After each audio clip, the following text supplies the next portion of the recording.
All right, here we are at lovely Burbank, California, in another rehearsal room where we are setting up the Linkin Park B audio board group with Ken Pooch Van Druten. That's me. I'll be your host, Kevin Tater McCarthy, here today at Waves Live.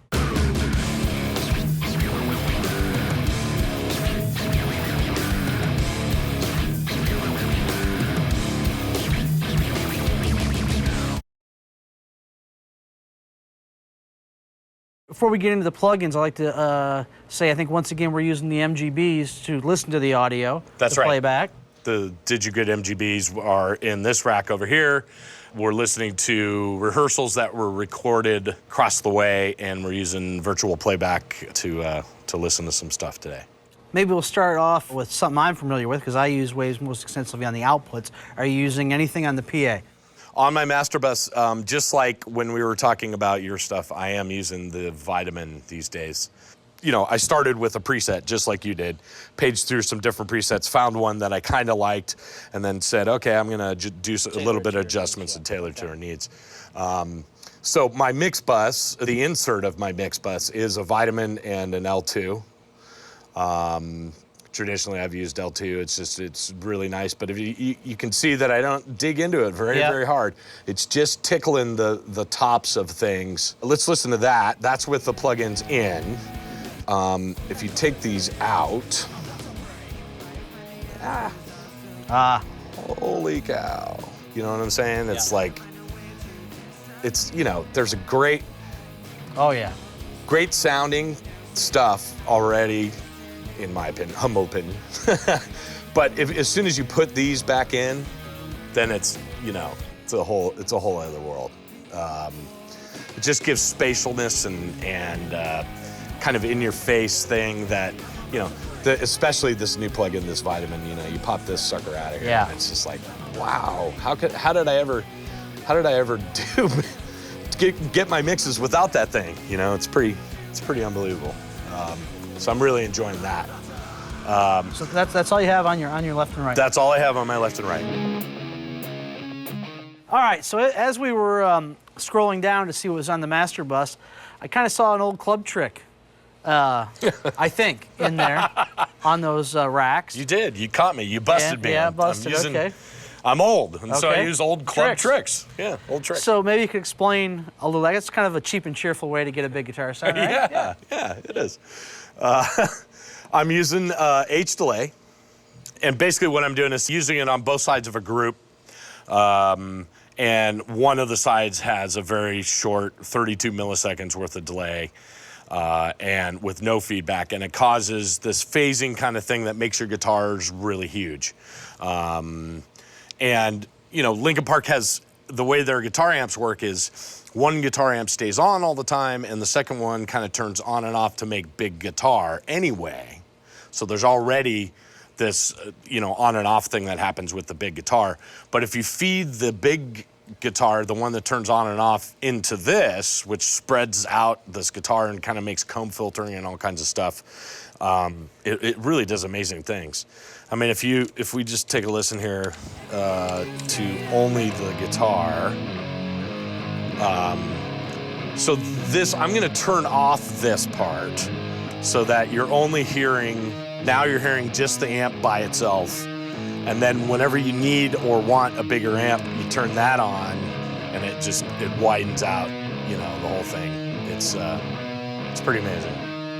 You go from small to big. At the push of a button? At the push of a button. So, you know, we used to do that in the old club PAs that were, you know, you couldn't get any spread in a PA like that. So we used to manufacture that, so, yep. Maybe what else do you have directly kind of like, instead of like we call that maybe an effect, what do you have directly inserted on inputs? Cool. I don't think much has changed since we first talked, you know, when we were first starting in rehearsals. I think you know, obviously we've made adjustments, you know. You look at my Renaissance Axe for snare drum, you know, kind of doing the same thing that you're doing, just tickling what's going on. I use a VEQ3 for my EQ. If you looked at my channel EQ, you can see across here, here's kind of just not much going on there. Not much going on.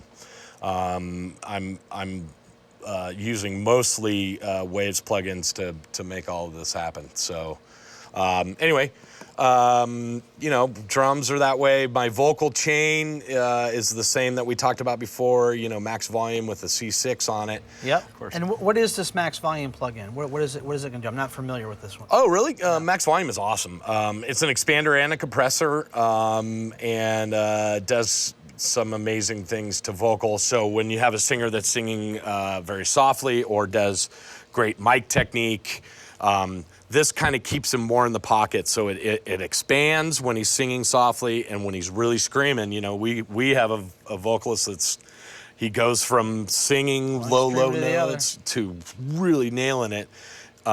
If I weren't using this plugin, I don't know what else to use. You know, I don't want him to go any louder than this. You know, that's where the limiting so you're is. Limiting right there. And then there's compression and expansion, like this. And so you can see that it's kind of keeping him like right in this pocket that I've set up between the two thresholds. Now, the awesome thing about this is the gating feature, which works really well for vocals. So if you're just listening to vocals here, let's listen to, we're listening to Chaz. Everything you say to me. When he's not singing, this gate is inserted and it lowers all of the other extraneous noise that's happening around in this rehearsal space where we're really tight. When he's not singing, it eliminates kind of all that kind of stuff. Let's get to a section where he's not singing. So if you take the gate off, right? Yep. You hear all that stuff. You put the gate back in.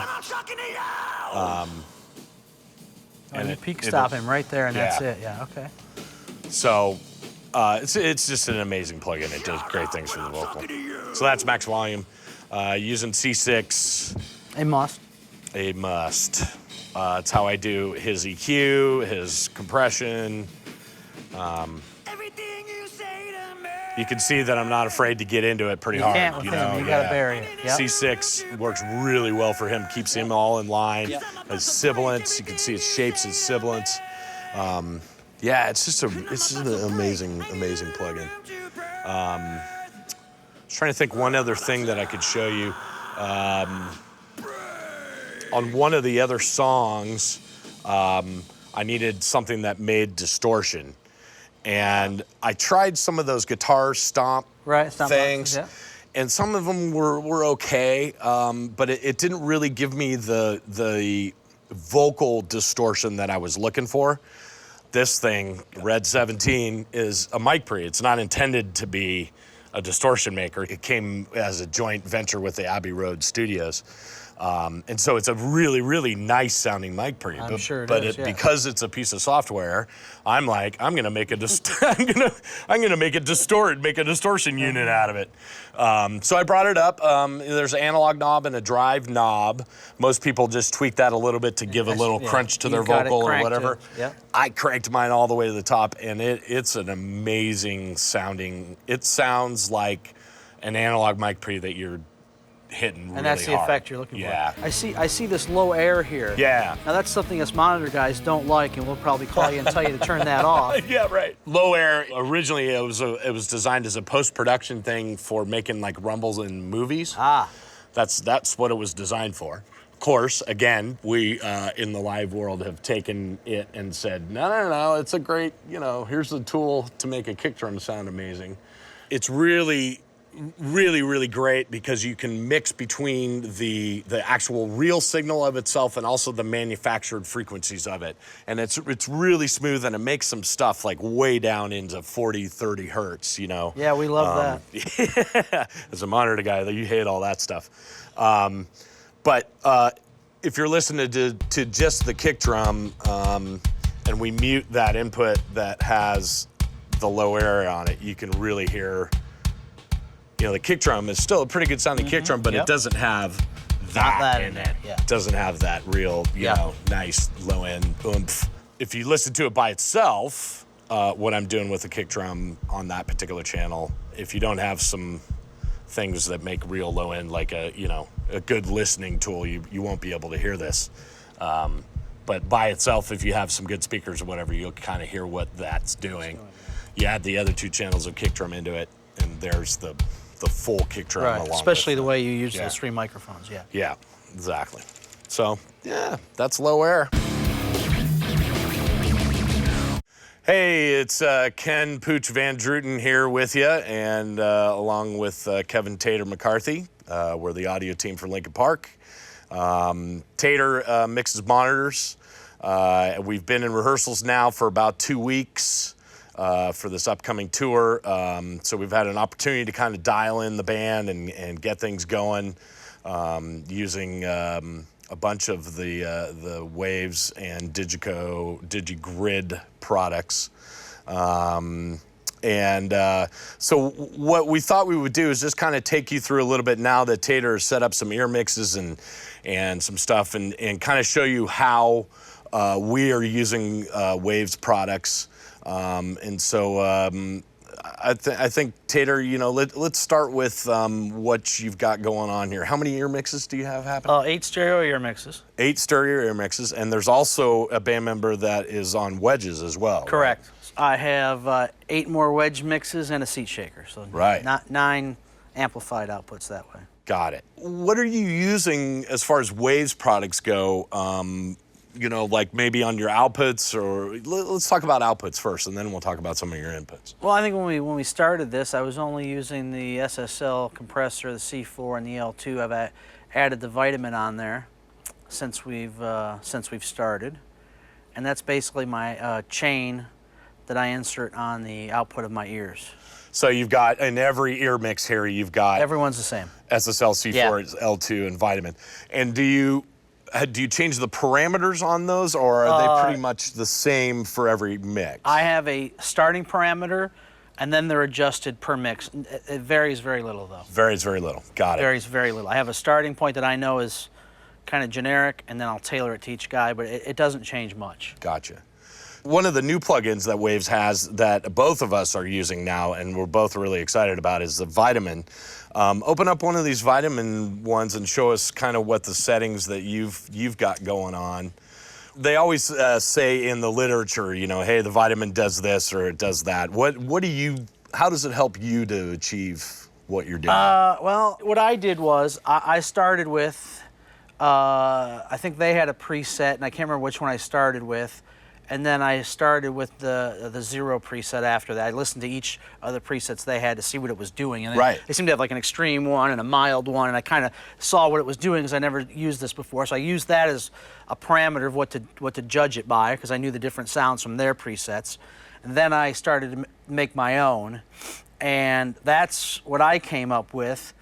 My favorite feature on here is this potentiometer row at the bottom, which kind of don't know what the name of it is or what it does, but all I know is when you turn these knobs, the spatial sound in those frequency ranges, those specific frequency ranges, you can widen or narrow. Right. And in your in-ear mixes, you usually don't want a ton of low end. You're getting it from the PA. That's right. It's coming from or the band instruments or the sound on stage. So I've really kind of tried to tighten up the lows, sub-lows, and the lows. I've kind of kept them more in mono kind of vibe. I don't say mono, but more of a tighter, I understand. Tighter. A tighter range. And then once you get into the mid-range, you can see I've started to spread them out a bit. And it just gives that real widened sound in the ears. Cool. Really, really wide. A lot of room to space everything in there. And then what I thought was really great feature that kind of was a byproduct of what I was doing. As you can see, these are all similarly set in amplitude. Not much, but you'll see I notice I have the high end pulled way down. Yeah, I see that. And I've kind of kept that one a little more wider than normal, but I've kept the amplitude down, and it's really taken the cymbals and stuff out of the mixes. Cool. Which is great. And I think you'll be able to really hear the cymbals when we listen later and how I juggle that, and that helps.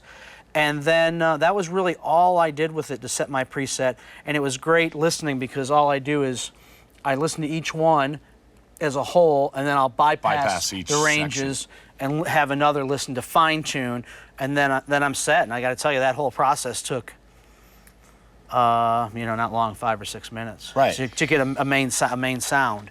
So you, I mean, I know from my experience, you know, some of the guys at Wave said, hey, you should try out this new plugin. I think you had the same experience. They said, hey, you know, check out Vitamin, see what you think about it or whatever. And I tell you what, you know, as soon as I put it on my master bus, I was like, okay, we're off to the races here. Yeah. And it's my new favorite plugin. I don't know about you. I love it. Yeah. Hopefully we'll So hear it I there. think what we should do is maybe listen to an ear mix. And again, let's talk about, you know, what ear mixes are, because ear mixes are not, you know, the whole purpose of an ear mix is to not make a record out of it. You know, you're Right. making mixes for specifically what each musician wants, right? Correct. You know, so not about me. It's Yeah, not about me it's or not anybody about else. It's all about that guy. So Yeah. you'll hear that there's in the mixes, you know, obviously it's tailored to somebody's individual taste. Right. And you know, that's all I can do is do what they want. For sure. But- creating quality audio within that you still got to parameters. exactly within Yeah. those parameters. Yeah, but I mean, you'll hear, obviously, you know, in some of these mixes, the guitar will be louder, or Yeah, drums will yeah, be yeah. softer, Yeah. or, you know, whatever. Correct. I just wanted to point that out as we page through some mixes, you know. Yeah. And we're listening to, which we haven't talked about, we're listening to playback through the MGBs. Oh, yeah, right. The Digigrid MGBs. That's how we're achieving this right now without a band. Yeah. Also, to me, since we're creating the sound on stage and there's nobody playing here, It's different. it's lacking a little bit because of, you know, you're not getting the volume from the stage, which is filling in holes of the. For sure. But it's all there, and it's. For sure. Yeah. Yeah, so, yeah, as a matter of fact, you know, let's point out that we're using the Digigrid MGBs with virtual playback for this, and are also recording actually what we're doing right now using Digigrid MGBs too. So here we are. We'll let the song start again, and you can hear a little bit of the mix without any of those plugins in. So. Now let's start to add some and see what that does there. Kind of in a low spot. You'll start hearing the. No, you can definitely hear what's going on there. That's pretty Okay. amazing, the SSL comp. Yeah. Pop that open so you can see what's And you can see, going on. you know, just tickling it. Just tickling it. Yeah, just a little bit. Just. And you're using the analog function Yes. there and all that. Yep. That's great. Yep. Cool. And then move to the C4, Yeah. and then you'll start noticing. There you go, huh? Getting a little Oh, better. yeah. And all it's doing, just nothing major, nothing extreme. Yeah. That's great. And then, obviously, the easiest and most effective. Oh, yeah. Open that up The and L2. see. You Yeah. can see it just bouncing it. Yeah. We'll let the song start again. Song here. start again. But you can start to see the. The progression. Yeah, of it's the not. build, I'm not. Yeah, it's not bringing it down. It's building it No, up. for you know? sure. So just to go over again, you'll see real quickly. Oh shoot! I didn't you mean go. to drag it. No. Real quickly there. Yeah.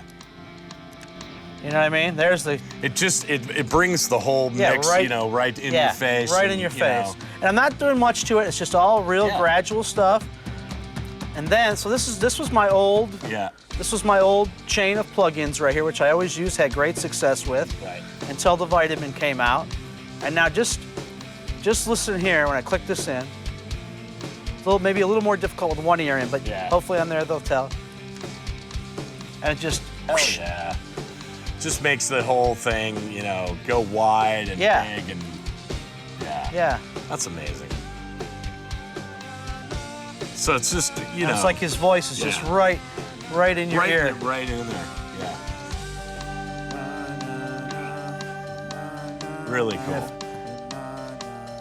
That's my Right. symbol deleter, I like to call Symbol that. Yeah. deleter. Yeah, symbol deleter. Yeah, because especially in this room. Sorry, my earphone. Yeah, But because- especially in this room, they're so close. Right. They're all Oh, tight. The mics yeah. are right on everything, so that just really helps. Yeah, absolutely. And then this was how you just hear it. Got it. So you just did bypassed each one and then. Bypassed each one. Quick listen. Oh yeah. So there's my mids where I'm I mean, That's really great. it's just, listen to that. Just, It's amazing. It's amazing. I put this on my mix bus and it does the same thing that you got going on Yeah. here, and it's just really, Unbelievable. So, and overall, Wow. Pop that back in. Yeah. It's amazing. especially in, you got such little drivers here. I mean, you only got so much room to put everything. Oh, that's really great. Let's look at one thing. When you look up here in your top band, and you see 4 plugins and stereo stuff. I mean, people that are scared of plugins would look at this and be like, "Oh my God, there's latency and there's all this kind of geez." Have you had any issues? Has it been? No, I've used, like I said, I've used these three plugins for my standard. Right. Always on my ear outs, and never had an issue with many bands. Never once anybody said anything. And then, I added that vitamin. And I thought, wow, everything that's doing, I'm really scared of the latency. And nothing at all. And the singer's the first guy going to tell you. First guy who's going to Yeah, there's delay on my vocal. Exactly. And absolutely nothing, Good. Yeah, I mean, nothing. part of that is all about the sound grid stuff, with it being only 0.08 milliseconds of latency, just hardware, return. Right. So when you start adding, some of these plugins are 0 or maybe just like, a couple, 4 or 5 samples worth of latency. So even though you have all of these things and it looks like you have a lot of stuff going on, which you do. I do. You pop this stuff out and you're like, it's not getting worse, for sure. For sure. I mean, we talked a lot about how great some of the tools that we have, but I'm telling you, I couldn't without having waves. Yeah. I wouldn't consider myself a plug-in person either, but now I can't live without that. Yeah. And what it's doing to my signal chain. The tools the result that you're getting out of it, and the ease of result that you're getting out of it it's pretty amazing. Yeah. That's it for Linkin Park. I guess the next time you'll see us, we're going to be out on the road. Fantastic. Next installment will be us at a show. We will. Yeah. It's going to come out for a show and film some of the action that happens on a show day. So It's a lot of action. it is. Yeah. Action-packed. So, thanks. Thank you.